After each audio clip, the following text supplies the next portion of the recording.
Before servicing any component on the Husky 307 diaphragm pump, you want to make sure of a couple things. First of all, perform a pressure relief procedure outlined within the manual. And disconnect the air supply, disconnect your fluid inlet and outlet.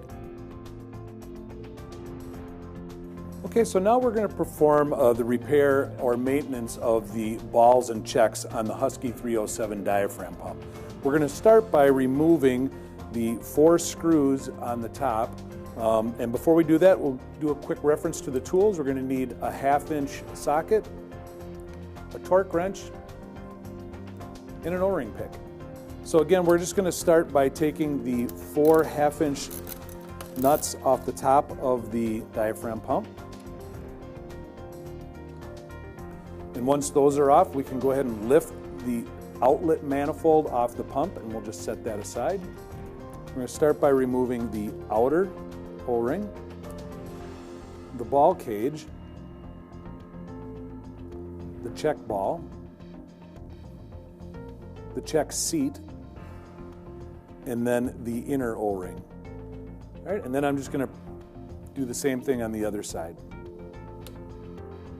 All right, once that's done, we're just going to take the diaphragm pump and we're going to turn it over.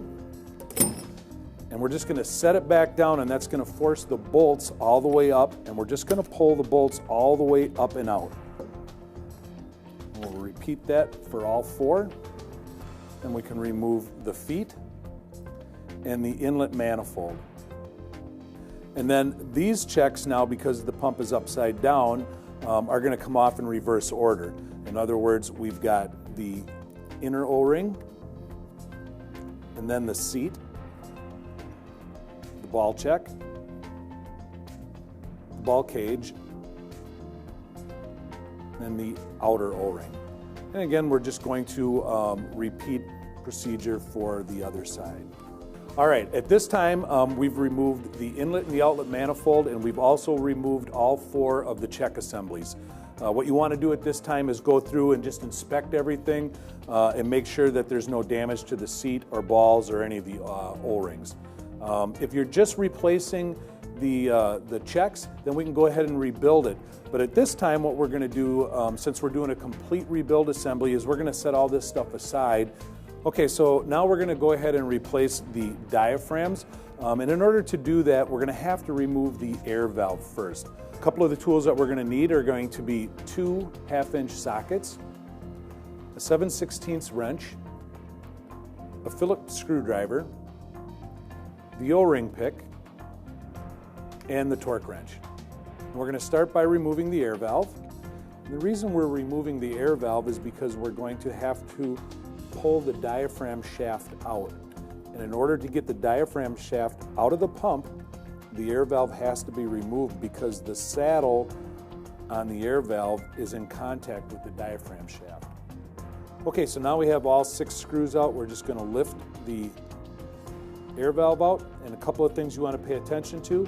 Make sure that the air cup is in there and that the bearing has stayed in the cavity as well. If the bearing has come out, you can just put it back in. It's not a big deal. You just want to make sure you know where that bearing is. All right, now that the air valve is off, I'm just going to go ahead and flip the diaphragm pump upside down. And what we're going to do is we're going to loosen these 2 nuts to remove the ground strap. Okay, so now that the nuts have been removed, we can remove the ground strap.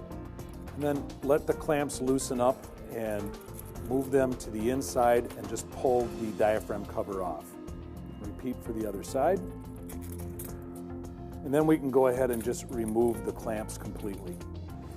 Okay, so now we're down to the center section, and here's where we're going to use the 2 1/2-inch sockets.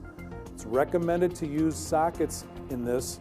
You don't want to use an open-ended wrench because you run the risk of rounding off these nuts on this plate. So either use a closed-end wrench or a socket. So once one diaphragm comes loose, you can remove the air plate and the diaphragm. And then on the other side, we're just going to go ahead and, from this side, push the shaft into the cavity and then pull the diaphragm and the shaft all the way out. to remove the last diaphragm, if you look at the diaphragm shaft, you'll notice that there's no flats for a wrench, so you can grab and secure the shaft to remove this last bolt.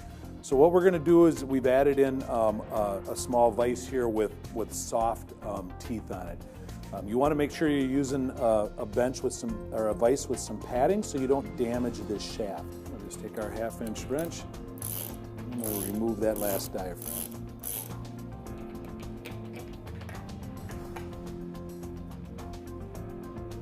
Down inside behind the bearing is going to be an O-ring, and there's going to be one on each side. So we're just going to take our O-ring pick, and I push that one down through the center so it's laying right into the cavity of the center section. And we'll repeat the process for the other side.